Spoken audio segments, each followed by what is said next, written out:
Remote system management. You do not have to be physically connected to the console port of the security appliance to access the CLI. The security appliance supports three remote management protocols. Number 1, Telnet. Number 2, Secure Shell SSH. Number 3, ASDM GUI. Telnet. Cisco ASA comes with a Telnet server that enables the user to manage remotely via the CLI. The default behavior of the security appliance is to deny Telnet access from all clients unless they are explicitly permitted. The communication between a client and the security appliance is not encrypted. Therefore, it is highly recommended to use SSH rather than Telnet for remote device management.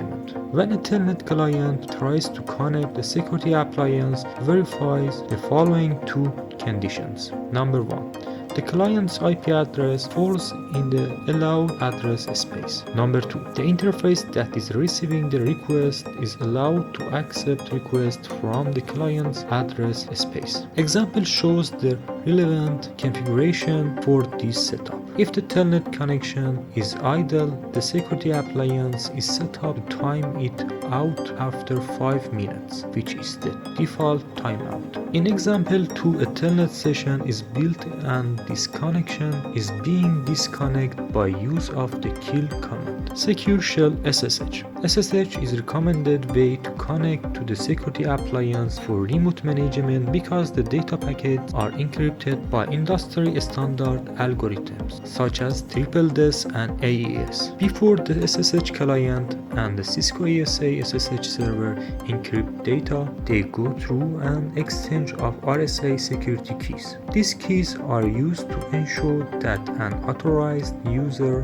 cannot look at the packet content. When a client tries to connect, the security appliance presents its public keys to the client. After receiving the keys, the client generates a random key and encrypts it using the public key sent by the security appliance. These encrypted client keys are sent to the security appliance, which decodes them using its own private keys. This completes the key exchange phase and the security appliance starts the user authentication phase. Cisco ASA supports a number of security algorithms listed in table. To configure SSH, follow these steps. Step 1. Generate the RSA keys. You can use the crypto key generate RSA command from the CLI as shown in the following output. After the keys have been generated, you can view the public keys by using the following command. Step 2. Enable SSH on an interface. As shown in the following example, the security appliance is configured to accept SSH sessions from the management network.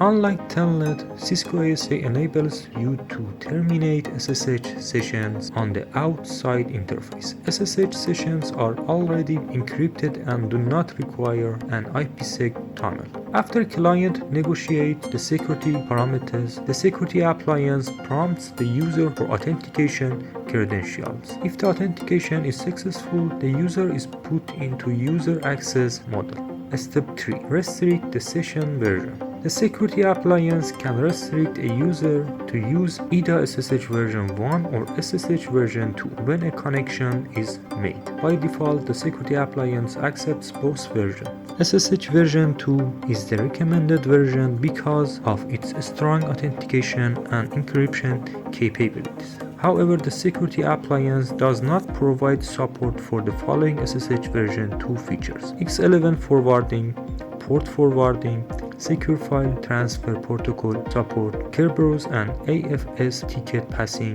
data compression. The security appliance must have the TripleDES-AES feature set in the license to support SSH version 2 sessions. Step 4. Modify the idle timeout optional. Similar to the Telnet timeout, you can fine-tune the idle timeout value between 1 and 60 minutes.